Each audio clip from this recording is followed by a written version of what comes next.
Welcome to The Mad Pastor Reacts. This is what I hope will be the first of many episodes of me matching my education, experience, and natural cynicism against some of the internet's most popular preachers.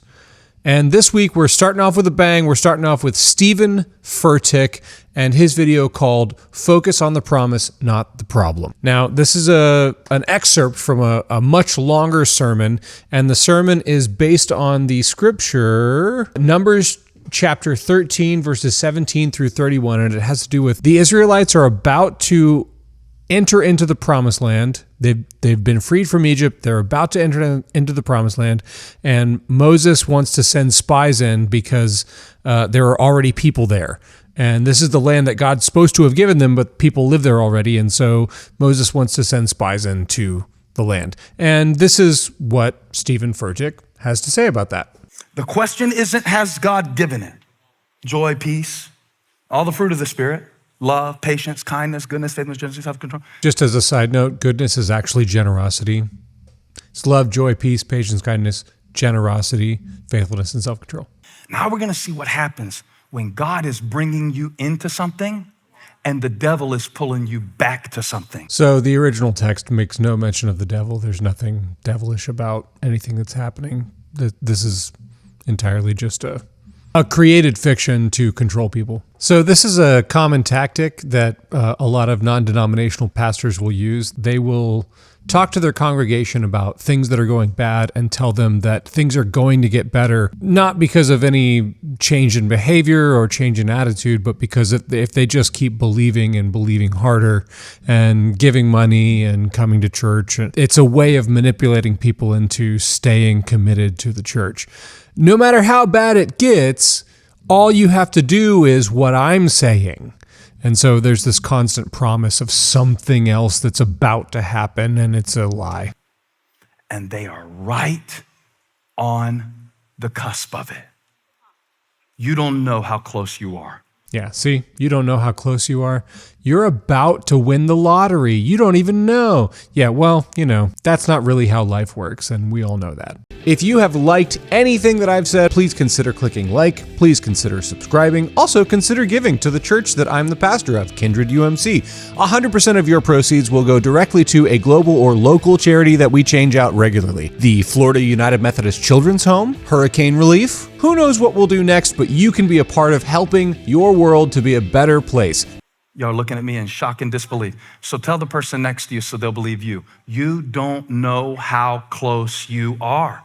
You don't know. Put in chat. You don't know how close you are. I think it's funny that in the closed captioning, they didn't write put in chat.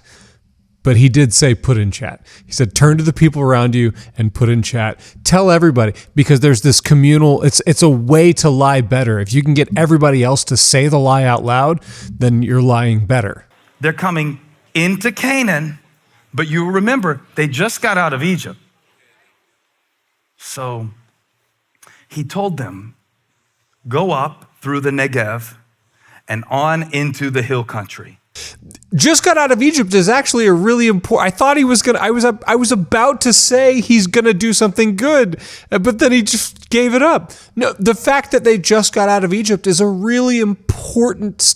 They just came from slavery. They just came from the wilderness, and they're about to get the things that they said they wanted. But there are giants in the land.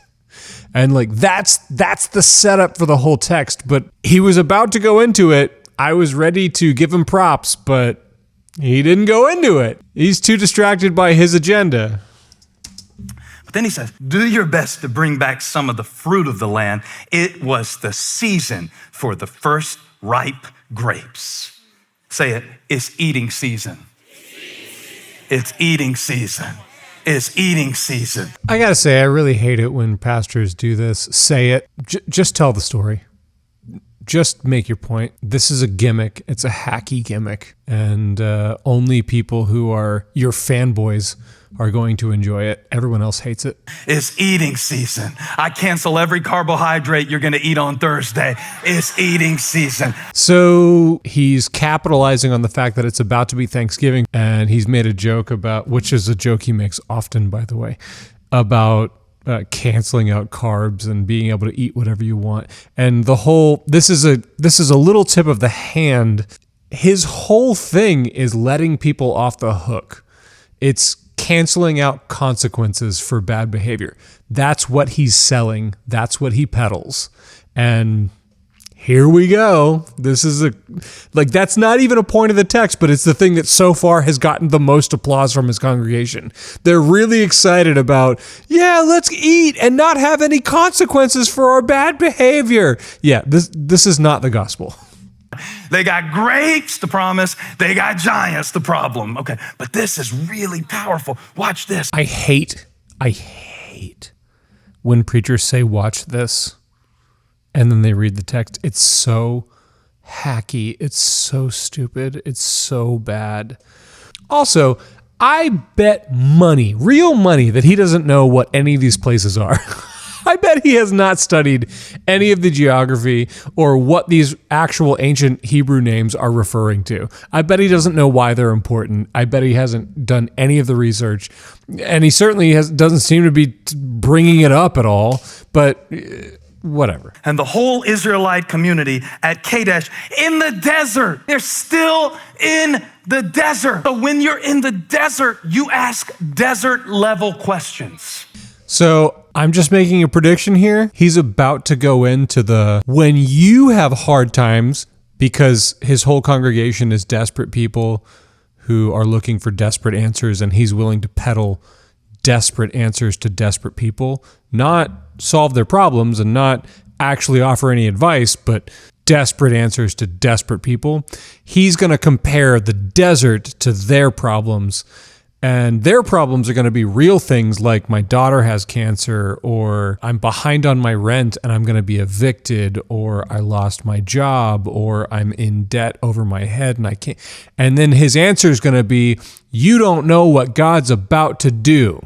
I bet that's what's going to happen. When you're in the desert, it's like, how am I going to get through this day? How am I going to make it to 10 a.m.? How am I going to get out of the bed this morning? How am I going to get to sleep tonight with everything I got on my mind? Those are desert questions. They originate with Satan.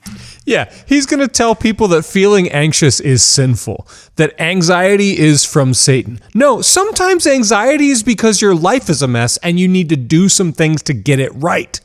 But that's a hard answer. He's peddling simple, easy answers. And so let's say it's an addiction, and an addiction has been calling the shots. When can I get another hit of that? And by the way, it can be cocaine or it can be shopping. It can be Amazon just as easily as it can be heroin. I'm coming for you today. Did you hear how he compared Amazon to heroin? How brave. He's coming for us today. No, he's not. He's giving us easy, feel-good answers that have absolutely nothing but sugar in them. When you pick up your kids for school, don't say, how was your day? Because it gives them the option for a one-word answer, right? If you want to be creative, if you want to get your teenager to talk, you got to have something different. And I don't even know what the question would be yet, because I still haven't figured out how to get Graham to talk to me on the way home from school. See, he actually this is funny, because he stumbled into an analogy that I thought he was going to offer something, but he doesn't have a good answer. Like, how was your day? And he's like, you got to come up with something better. And then he says, oh, I don't fucking know. I have no idea what's better. I have no idea how to talk. Like, don't listen to me. He might as well be saying, don't listen to me. I don't know what I'm talking about. And I think that's true. I think he doesn't know what he's talking about. So let's journey on in the text. Can we journey on in the text? Are y'all with me today? Are you with me today? UC, are you with me today? EFAM, are you with me today? Ballantine, back right section, are you with me today? Oh yeah, I'm with you, preacher. Read the next verse. Have you noticed that all of the applause has come from bullshit? The only time he's gotten his audience to applaud and cheer is when he's been like, applaud now, you monkeys. He realized he's losing them, so he's got to like coerce them back. Like, yeah, maybe preach shorter and like have a point. Maybe try that. You wanted some grapes? We brought you some grapes. Now, only the ones that Joshua and Caleb would carry, because the rest of them wouldn't carry any fruit. Wouldn't carry any fruit. Yeah, but Joshua and Caleb, the two spies they didn't name, they had a different spirit. No, they didn't. That's his own narrative that he's imposing on the text. And there's a cluster of fruit from Eshcol, but there's also a cluster happening between what God has called his people to do and the conflict that they feel about it inside of themselves. What the fuck? A cluster between what? What? What are you even talking about? Taste this fruit. Taste this fruit. Get a little taste of this. And at the same time, watch this. Again, watch this. What is it with these conservative, non-denom Baptist preachers that are addicted to this idea of watch this? It's in the Bible. It's right there. You can just read it. What do you mean watch this? What are you talking about? Trying to make it more exciting than it is. It's ridiculous. God told me to preach to somebody today who is a cluster right now in your life, in your mind, in your marriage, in your family. It's a cluster of, watch this, fear and faith. I told you. He's starting to do it right now. I told you. This is what he's going to do. And he asked them 3 simple questions, but they came back with a but. Come on. Who is this lady that keeps saying, come on? I don't know if you can hear her in the background or not, but it's annoying. Come on. She, like, that's how I feel. I feel like, come on. But she's like, yeah, come on. Tell me what I want to hear. Take possession of the land, for we certainly can do it. I can do all things through Christ who strengthens me. That is a text that would come thousands of years later. But God demonstrates his own love for us in this, that while we were yet sinners, Christ died for us. Again, not even remotely related to the text that he's talking about. He's just pulling from anything he can to try and work the crowd up. That's all he's doing. He's not interested in making a point as much as he's interested in working them up. You need another but. You keep being led by your feelings. You keep being led by your frustrations. You keep being led by your limits. You need a new leader, or you're going to die in the desert. Here is the critical tool and the most potent weapon that these types of pastors use, and it is don't feel the way you feel. Your feelings are wrong. Don't trust them. And it's the only way they can keep you coming back, and it's a fucking lie. So that's the end of this excerpt. It is complete horseshit. God does not want you to ignore your feelings, and that is not even remotely the point of the text that he was talking about.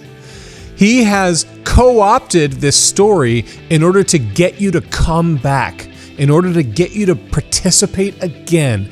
If you want to feel good, come back here. You don't want to face reality? Reality's too hard for you? Come back here. I'll give you sugar. I'll give you candy. I'll give you chocolate. It's going to be delicious. All you need is chocolate and sugar and candy. You don't need vitamins. You don't need meat. You only need milk. So I give this one a real hard fail. I hope that you enjoyed this. And if you did, please like, share, subscribe, all that jazz. And I look forward to seeing you again on The Mad Pastor Reacts.